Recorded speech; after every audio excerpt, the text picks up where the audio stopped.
La calculatrice TI Inspire, c'est une calculatrice qui est obligatoire pour tous les étudiants du baccalauréat à l'école et ce qui vient avec un logiciel. Donc, tout ce qu'on fait avec la calculatrice, on peut le faire avec le logiciel et vice-versa. On s'en sert évidemment beaucoup en mathématiques, mais aussi dans les cours de sciences et on peut brancher des sondes sur cette calculatrice-là pour recueillir des données, les analyser. On peut faire du graphisme, de la programmation, des équations différentielles, du calcul différentiel. Donc, c'est vraiment un outil très puissant.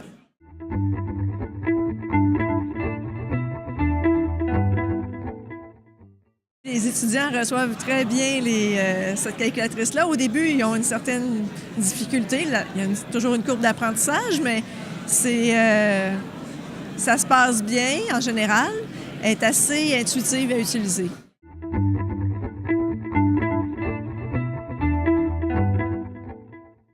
Qu'est-ce qu'elle a de spécial, cette calculatrice-là, par rapport aux autres calculatrices? C'est qu'elle ne fait pas seulement du calcul numérique, mais elle fait du calcul symbolique. Donc, par exemple, si je vous demande x plus y au carré, ça fait x carré plus 2xy plus y carré, la calculatrice est capable de faire ça.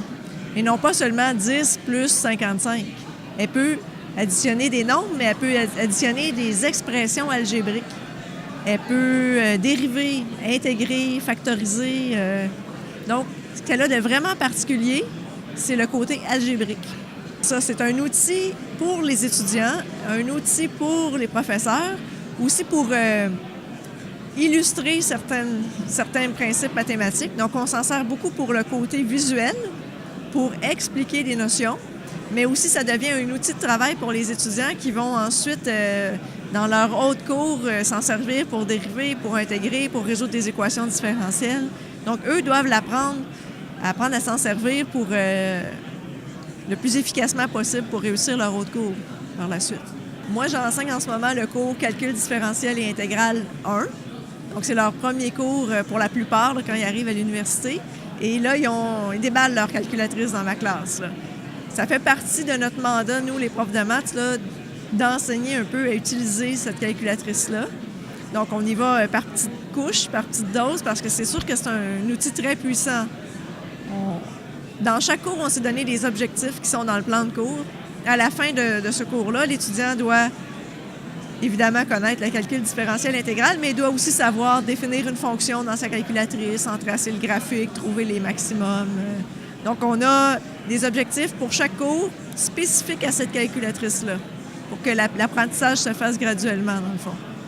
Bien, quand je donne le premier cours, c'est moi qui explique son utilisation parce que tu me demandes s'il y a des conditions essentielles ou favorables, dans le fond. Si on donne un cours plus avancé, on espère que les étudiants ont déjà reçu une bonne introduction dans le cours précédent. Évidemment, chaque prof en fait des usages différents, donc la difficulté peut être de coordonner tout ça. Moi, si je donne un cours avancé, je vais m'attendre à ce que les étudiants connaissent déjà certaines fonctions. Bon, c'est pas toujours le cas, donc il faut reprendre, c'est sûr. Mais le fait qu'on se soit mis des objectifs dans le plan de cours, ça aide à avoir une certaine uniformité, là, dans le fond, au cours du bac. On peut dire que depuis 2011, on a une nouvelle calculatrice qui vient avec un logiciel. Avant ça, on utilisait la Voyage 200. Et donc, c'est quand même toute une adaptation pour supporter, ça a été vraiment un changement, là, pour supporter à la fois les enseignants, les professeurs, les maîtres d'enseignement. On a donné des dizaines et des dizaines de petits ateliers de formation. Il y a un site web qui a été développé spécifiquement pour cette calculatrice-là, avec des documents qui s'adressent soit aux enseignants ou aux étudiants. Donc, il y a eu tout un travail pour s'approprier la calculatrice puis pour la rendre le plus accessible possible.